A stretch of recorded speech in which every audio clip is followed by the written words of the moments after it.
सभी विद्यार्थियों को गुड मॉर्निंग। जीबी एजुकेशन की कक्षा 10 सामाजिक विज्ञान की क्लास में अपन ने चर्चा कर रहे थे 13वें लेसन की, जिसका नाम है परिवहन व संचार। एक वीडियो में इसकी चर्चा हो चुकी थी, उसके बाद में अपन चर्चा आगे प्रारंभ करते हैं। देखो, परिवहन के साधनों का अपन ने वर्गीकरण किया था। उसके बाद में जो स्थल परिवहन था, स्थल परिवहन देखो 3 परिवहन के साधन माने थे अपन ने, स्थल परिवहन, जल परिवहन और वायु परिवहन। फिर स्थल परिवहन को 3 भागों में विभाजित किया था। स्थल परिवहन में एक तो था सड़क परिवहन, एक था रेल परिवहन, एक था पाइपलाइन परिवहन। तो स्थल परिवहन में अपना सड़क परिवहन कंप्लीट हो चुका था। अब 2 बचे हैं अपने स्थल परिवहन में, कौन कौन से? एक तो रेल परिवहन और दूसरा कौन सा? पाइपलाइन परिवहन। चलो, आज के वीडियो में अपन सबसे पहले चर्चा करेंगे कौन से परिवहन की? रेल परिवहन। इस लेसन के बारे में मैंने आपको बताया था 2 पर्सन अपने बोर्ड एग्जाम में आएंगे, 1 पर्सन 2 नंबर का होगा और 1 पर्सन 1 नंबर का होगा। टोटल ये लेसन है वो कितने नंबर का है? 3 नंबर का है। तो एक एक नंबर के देखो, इसमें रेल परिवहन से संबंधित कुछ पर्सन है, जैसे भारत की पहली रेलगाड़ी,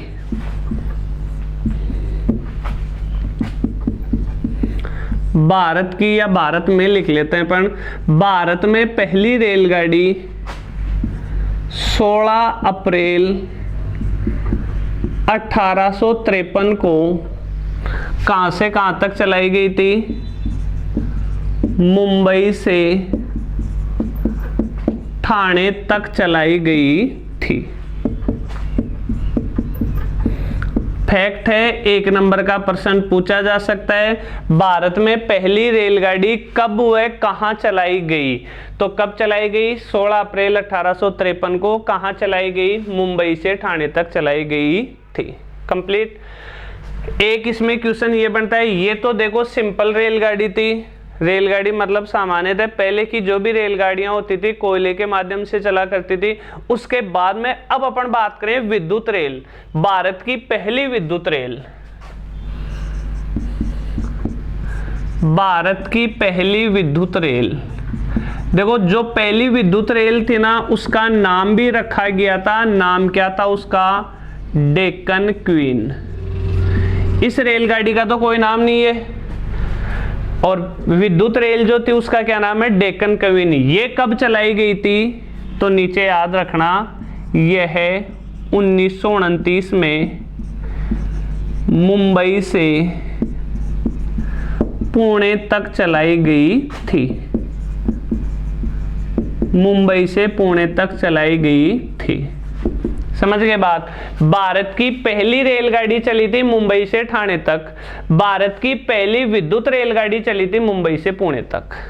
ये कुछ 2 फैक्ट तो ये हो गए। एक फैक्ट जैसे और अपन इसमें बताएं, मालगाड़ियों के सफल संचालन के लिए किस कॉरिडोर का निर्माण हुआ? एक क्वेश्चन के रूप में ही लिखेंगे इसको तो अपन। मालगाड़ियों के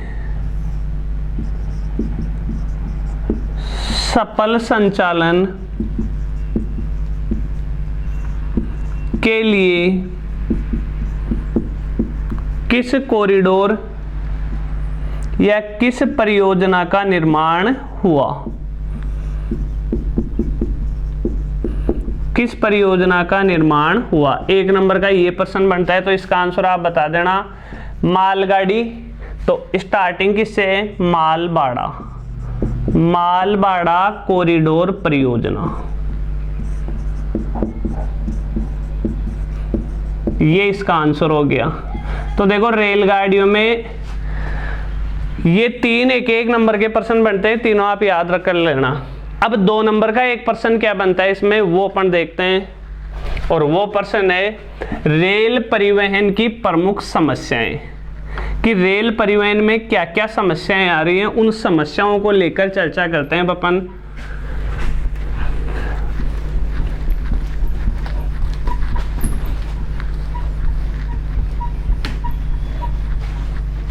तो इसको एक प्रश्न के रूप में लिखते हैं अपन। क्वेश्चन जैसे आपसे पूछ लिया जाए, रेल परिवहन की प्रमुख समस्याएं, और सब अपन समझ सकते हैं आराम से कि रेल परिवहन के सामने क्या क्या समस्याएं आ रही हैं। देखो, एक तो ये होता है कि यात्री, ज़्यादातर अधिकांश यात्री क्या करते हैं, बिना टिकट के यात्रा करते हैं। बिना टिकट के यात्रा जब करेंगे तो रेलवे को क्या होगा, नुकसान होगा। तो पहली समस्या तो अपन ये लिख सकते हैं, बिना टिकट के यात्रा करना। एक तो ये समस्या आ रही है। दूसरा, कई यात्री, जैसे ट्रेन चल रही है तो ट्रेन के प्रत्येक डिब्बे में क्या होता है, एक जंजीर आती है, एक चेन आती है। उसको वो चेन आती है केवल इमरजेंसी के लिए, कि भाई कभी इमरजेंसी आपातकाल की स्थिति आ जाए तो कोई भी यात्री उस चेन को खींच दे ताकि ट्रेन रुक जाए। लेकिन यात्री क्या करते हैं, कोई आपातकाल नहीं है फिर भी उस चेन को खींच देते हैं। चेन के खींचते ही ट्रेन को क्या करना पड़ता है, रुकना पड़ता है। चेन कह दो चाहे जंजीर कह दो। तो दूसरी समस्या अपन ये कह सकते हैं, बिना कारण के जंजीर खींचकर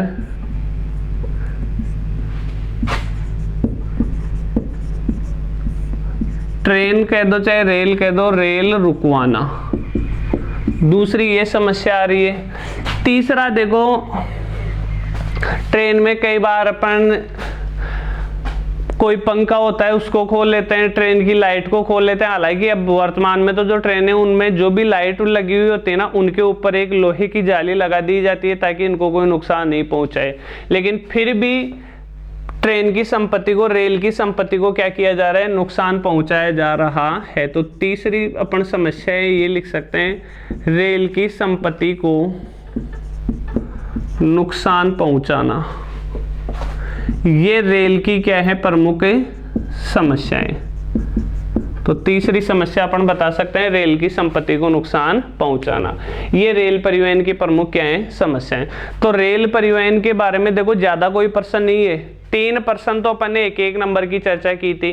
भारत की पहली रेलगाड़ी, दूसरा अपन ने लिया था भारत की पहली विद्युत रेलगाड़ी, और तीसरा अपन ने लिया था कि भाई जो मालगाड़ी जाती है उसके सफल संचालन के लिए कौन सी परियोजना चलाई गई।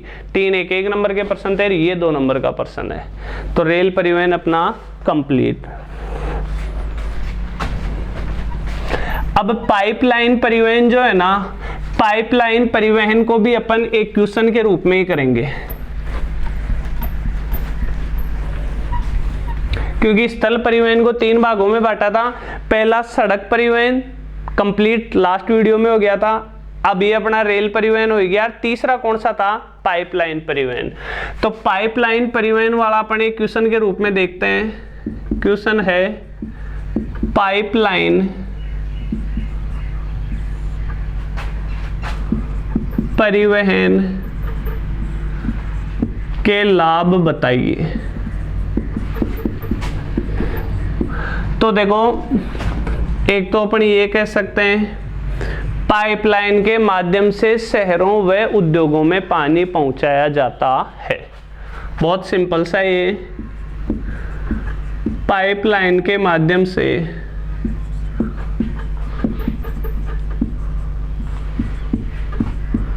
शहरों व उद्योगों में,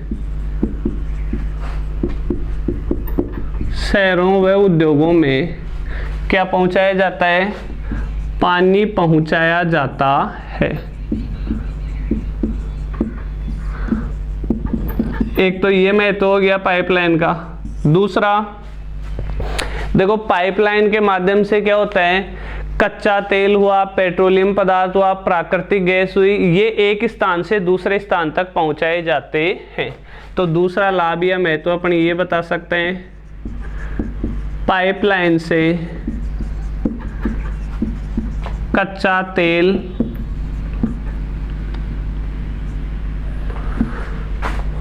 पेट्रोलियम पदार्थ, पेट्रोलियम पदार्थ मतलब पेट्रोल डीजल आदि, पेट्रोलियम पदार्थ, प्राकृतिक गैस, यहाँ बीच में वह लिख देते हैं अपन। तो पाइपलाइन से कच्चा तेल, पेट्रोलियम पदार्थ व प्राकृतिक गैस को एक स्थान से दूसरे स्थान तक पहुंचाया जाता है, दूसरे स्थान तक पहुंचाया जाता है। एक अपन ये इसका महत्व बता देंगे। तीसरा अपन बात करें, देखो पाइपलाइन जब भी बिछाई जाती है भाई, या तो पानी पहुंचाने के लिए पाइपलाइन बिछाएंगे या फिर पेट्रोल डीजल वगैरह प्राकृतिक गैस एक स्थान से दूसरे स्थान तक पहुंचाने के लिए क्या बिछाई जाती है, पाइपलाइन बिछाई जाती है। तो पाइपलाइन में शुरू में तो काफी खर्चा आता है पाइपलाइन को बिछाने में, लेकिन उसके बाद खर्चा बहुत कम या केवल नाम मात्र का खर्चा आता है। एक बार पाइपलाइन बिछा दी गई, जैसे मान लेते हैं कि भाई सीकर से जयपुर तक कोई पेट्रोल पदार्थ वगैरह ये पहुंचाने हैं, तो सीकर से जयपुर के लिए पाइपलाइन बिछा दी, तो पाइपलाइन बिछाने का तो काफी खर्चा आएगा, लेकिन एक बार पाइपलाइन बिछ गई ना उसके बाद में कोई खर्चा नहीं है। सीकर से पेट्रोल डालो, डायरेक्ट कहाँ पहुंच जाएगा, पाइपलाइन के माध्यम से जयपुर में पहुंच जाएगा। तो पाइपलाइन में शुरू में खर्चा काफी ज्यादा है, शुरुआती लागत काफी ज्यादा है, लेकिन उसके बाद इसमें खर्चा काफी कम है। तो एक महत्व अपन ये बताएंगे। दूसरा, इसमें एक बार निर्माण हो गया उसके बाद में एक स्थान से दूसरे स्थान तक सामान पहुंचाने में समय बहुत कम लगता है। एक तो भाई ट्रक के माध्यम से पेट्रोल डीजल एक स्थान से दूसरे स्थान तक जा रहे हैं और एक पाइपलाइन के माध्यम से जाता है, तो पाइपलाइन में समय बहुत कम लगता है। तो इसमें अपन तीसरा लिखेंगे, पाइपलाइन निर्माण में प्रारंभ में लागत अधिक है, लेकिन बाद में लागत बहुत कम है।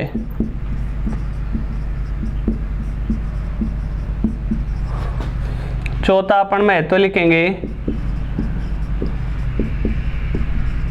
पाइपलाइन परिवहन से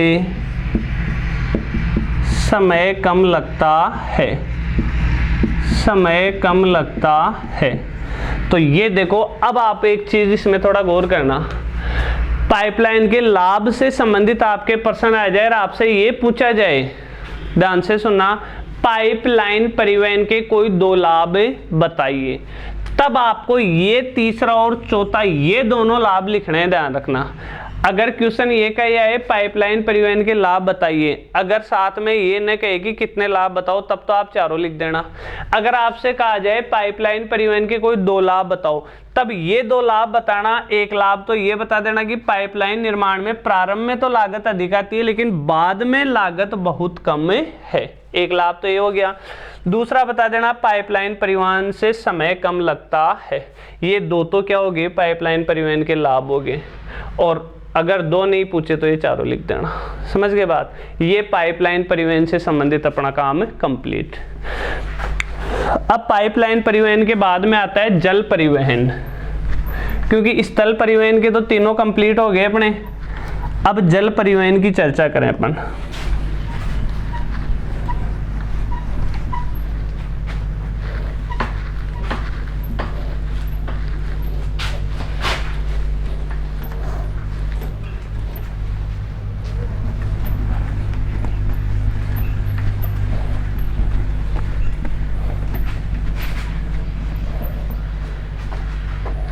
देखो, जल परिवहन वाला भी अपन एक क्वेश्चन के रूप में लेंगे। जल परिवहन सबसे सस्ता परिवहन है। जल परिवहन सबसे सस्ता परिवहन है। क्यों? बस यही एक प्रश्न है जल परिवहन में कि भाई जल परिवहन सस्ता परिवहन क्यों है। इसका कारण अपन समझेंगे। जल परिवहन का मतलब तो समझते हो ना आप कि भाई ये कोई समुद्र है, क्यों? यहां से सामान यहां तक पहुंचाना है, जहाज के माध्यम से सामान यहां से यहां तक पहुंच जाएगा, तो ये कौन सा परिवहन कहलाया? जल परिवहन कहलाया। अब बताओ, जहाज के माध्यम से यहां से लेके यहां तक सामान पहुंचाया गया है, परिवहन मार्ग का निर्माण करना पड़ता है कि इसमें, जैसे बस परिवहन है, उसके लिए तो सड़क का निर्माण करना पड़ेगा। रेल परिवहन के लिए रेल की पटरियों का निर्माण करना पड़ेगा, तो उनके लिए तो परिवहन मार्ग का निर्माण करना पड़ेगा। लेकिन क्या जल परिवहन के लिए भी कोई मार्ग या रास्ता बनाना पड़ता है क्या? नहीं बनाना पड़ता। तो एक कारण तो अपन ये लिख सकते हैं कि जल परिवहन सबसे सस्ता परिवहन क्यों है? क्योंकि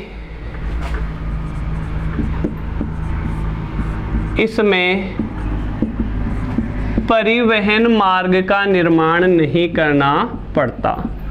परिवहन मार्ग का निर्माण नहीं करना पड़ता।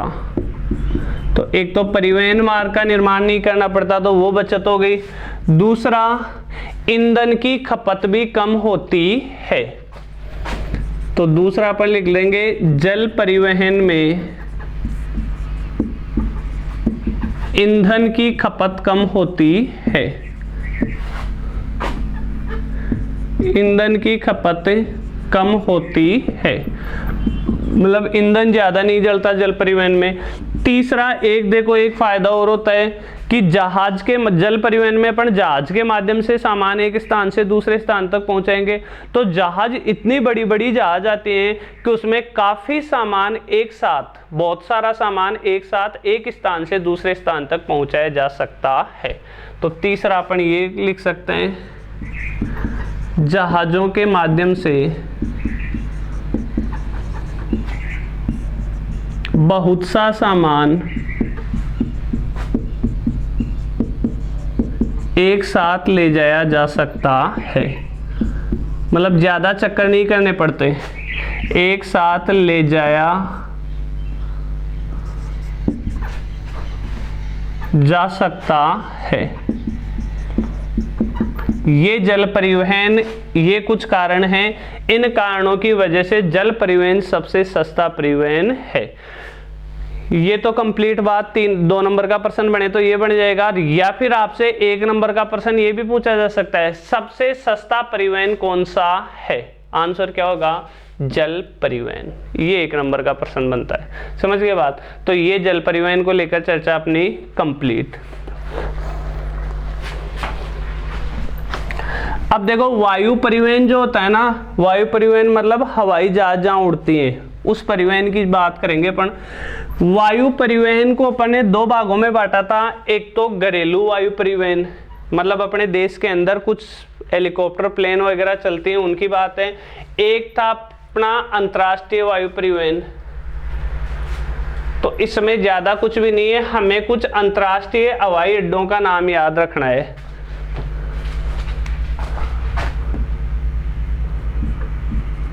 हेडिंग होगी अपनी अंतर्राष्ट्रीय विमानपत्तन। विमानपत्तन कहते हैं किसे? हवाई अड्डे को।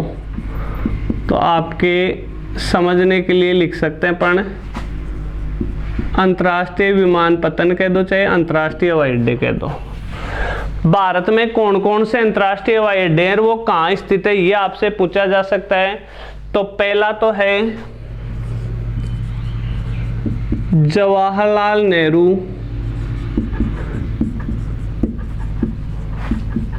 विमानपत्तन। जवाहरलाल नेहरू विमानपत्तन कहाँ है?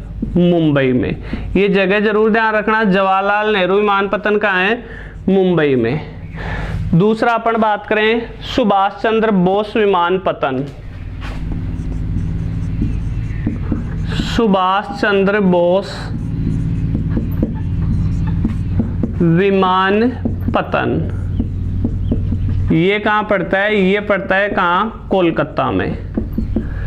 तीसरा एक है, वो है इंदिरा गांधी विमानपत्तन। ये कहाँ पड़ता है? ये पड़ता है कहाँ? दिल्ली। मतलब ये भारत के कुछ ऐसे हवाई अड्डे हैं जो किस लेवल के हैं? अंतर्राष्ट्रीय लेवल के हैं। अंतर्राष्ट्रीय मतलब दूसरे देश में हमें जाना है, विदेश की यात्रा हमें करनी है, तो किस हवाई अड्डे से अपने को प्लेन मिलेगी? क्यों? तो ये कुछ अंतर्राष्ट्रीय विमानपत्तन या अंतर्राष्ट्रीय हवाई अड्डे हैं। आपसे इसमें क्वेश्चन पूछा जाता है कि भारत के कोई 2 अंतर्राष्ट्रीय विमानपत्तन का नाम लिखो। तो आपको ये तीनों याद रखने हैं। समझ गए बात? ये आपके वायु परिवहन को लेकर चर्चा कंप्लीट। अब इसके बाद में कुछ संचार सेवाएं।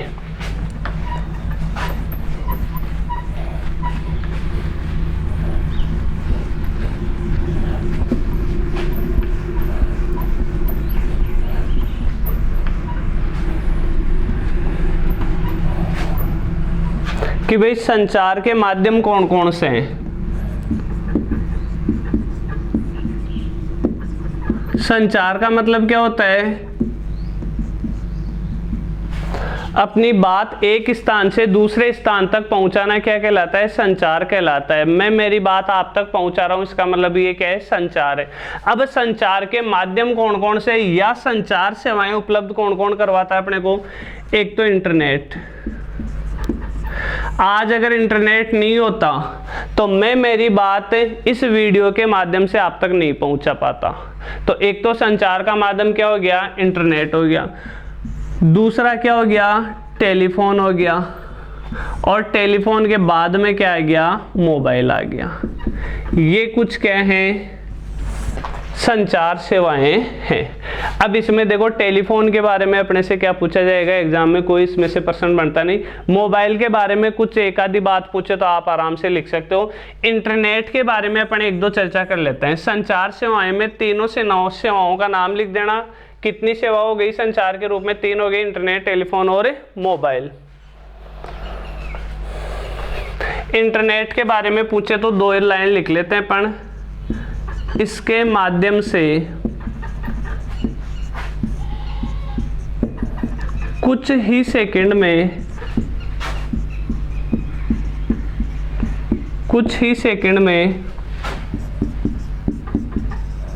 एक स्थान से दूसरे स्थान तक संदेश पहुंचाया जा सकता है। संदेश पहुंचाया जा सकता है। एक तो ये हो गया इंटरनेट के बारे में अपन एक तो ये कह सकते हैं। और आजकल क्या होता है कि जो वीडियो कॉन्फ्रेंसिंग होती है ना, तो इंटरनेट के माध्यम से जो वीडियो कॉन्फ्रेंस होता है तो एक साथ कई व्यक्ति आपस में जुड़ जाते हैं। समझ गए बात? वीडियो कॉन्फ्रेंस होता है उसमें एक साथ कई व्यक्ति आपस में जुड़े हुए रहते हैं। तो दूसरा मैं तो ये लिख देना, वीडियो कॉन्फ्रेंस के माध्यम से एक साथ कई व्यक्ति जुड़कर आपस में वार्तालाप कर सकते हैं। मतलब सब अपना अपना लैपटॉप खोल के बैठ जाओ, वीडियो कॉन्फ्रेंस के माध्यम से एक दूसरे से कनेक्ट हो जाओ और उसके बाद में एक साथ ग्रुप में बैठ के बातें करो। तो ये कुछ इंटरनेट के 2 महत्व हो गए। बस इसी के साथ अपना ये लेसन भी कंप्लीट। अब अपन इसी लेसन के जो अपना लेसन चल रहा था 13वां लेसन, इस 13वें लेसन के जो अभ्यास प्रश्न है किताब के, एक बार उन अभ्यास प्रश्नों के बारे में भी अपन चर्चा कर लेते हैं। तो जैसे अभ्यास प्रश्न है कुछ वो देख लेते हैं। लगभग तो अपन ने जो लेसन में चर्चा की उसमें चर्चा हो चुकी है, फिर भी अगर कुछ अभ्यास प्रश्नों में रह जाता है तो अपन देख लेते हैं।